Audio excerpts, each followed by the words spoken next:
Assalamualaikum warahmatullahi wabarakatuh. Selamat sore, selamat berjumpa kembali dengan saya pribadi.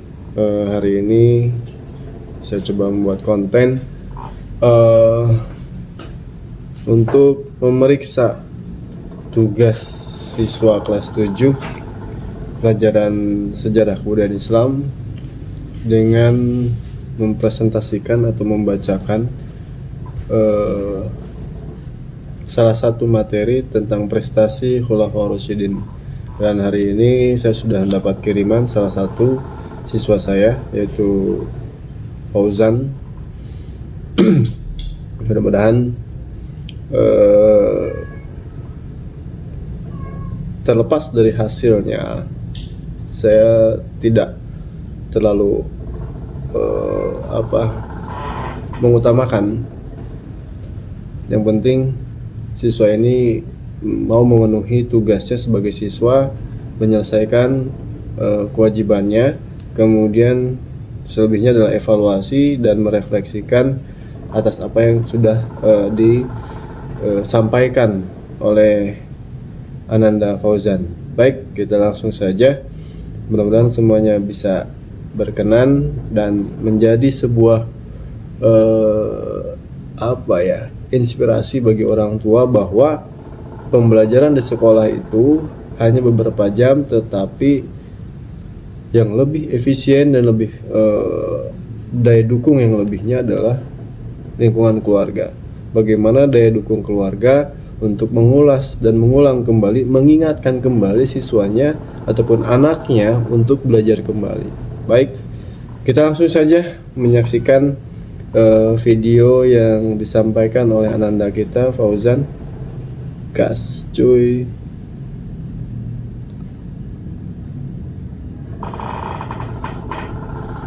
Waalaikumsalam warahmatullahi wabarakatuh. Prestasi Umar bin Khattab. Umar bin Khattab Kita ulang dari awal dulu. Assalamualaikum warahmatullahi wabarakatuh. 2. Prestasi Umar bin Khattab. Umar bin Khattab mengemban jabatan sebagai khalifah dengan wasiat dari Abu Bakar As-Siddiq. Selama menjalankan tanggung jawab sebagai khalifah, beberapa prestasi yang telah dicapai Umar bin Khattab sebagai berikut. A. Perluasan wilayah dakwah Islam. Pada masa Khalifah Umar bin Khattab terjadi perluasan dakwah Islam secara besar-besaran dan dikenal sebagai periode Futuhat al-Islamiyah. Secara berturut-turut dakwah Islam sampai ke Suriah, Persia, dan Mesir.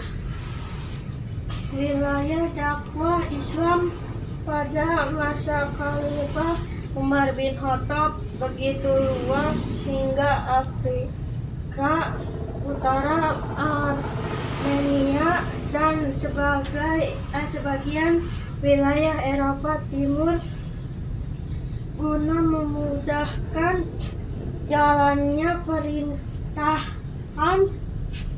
Khalifah Umar bin Khattab membagi wilayah Islam menjadi 8 provinsi serta menunjukkan seorang gubernur untuk memerintahkan pada wilayah provinsi tersebut.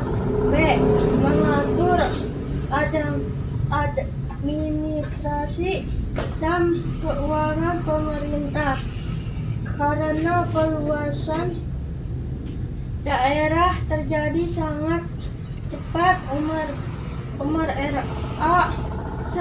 segera administrasi negara dengan mencontohkan administrasi yang sudah berkembang, terutama di Persia. Pemerintah diatur menjadi 8 wilayah provinsi Mekah, Madinah, daerah Basrah, dan Mesir. Pada masa pemerintahnya Umar bin Khattab, Tahannya. Baitul Mal dan Dewan Perang Baitul Mal bertugas mengurus keuangan negara. Dewan Perang bertugas mencatat keterangan. C. Menetapkan kalender Hijriyah. Khalifah Umar bin Khattab menetapkan permulaan tahun Islam pada saat Nabi Muhammad hijrah dari Makkah dan Madinah. Hal itu disebabkan hijrah merupakan titik balik kemenangan Islam. D.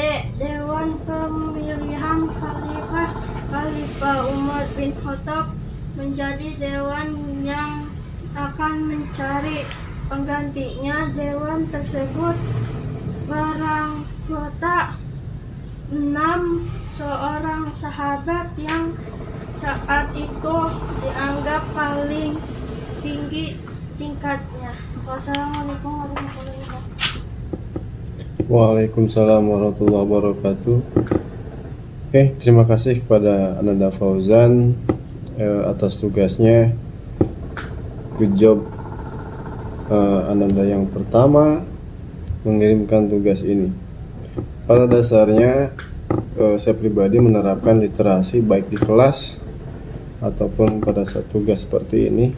Kenapa saya sampaikan seperti itu? Satu, karena minat baca dari siswa-siswa kita umumnya sangat minim. Itu yang pertama. Yang kedua, melancarkan dari pembacaan. Banyak dari siswa-siswa kita atau umumnya itu kesulitan membaca kata-kata asing. Itu yang pertama. Kemudian juga saya berharap ketika untuk literasi ini, ketika si anak sudah membaca, saya biasa membiasakan untuk menyimpulkan paragraf per paragrafnya, gitu. Paragraf per paragrafnya. Jadi paragraf pertama kesimpulannya apa, paragraf kedua kesimpulannya apa, paragraf ketiga apa kalimat utamanya. Jadi nanti akan dibentuk konsep, akan dibentuk peta konsep, sehingga ketika di akhir ujian, gitu kan, dia akan mempresentasikan atas hasil dari apa yang dia dapatkan ketika mengambil sebuah kalimat penjelas tersebut. Dan saya berharap anak ini nanti ketika kedepannya itu sudah dapat mengetahui ini materinya arahnya kemana. Itu yang pertama. Yang kedua, anak ini sudah bisa menerangkan, menyampaikan, berani mengungkapkan atas apa yang ditemukan di dalam materi tersebut. Itu. Jadi tidak juga saya menyalahkan mencatat dan sebagainya. Enggak, cuma saya pribadi membuat metode tersebut lebih sederhana, kesimpulan semua dari per paragraf kemudian disampaikan. Anak yang akan merangkaikan kembali dengan dasar pemikirannya sendiri atau apa yang ada dalam benaknya sendiri, menyampaikan semuanya, menguraikan semuanya,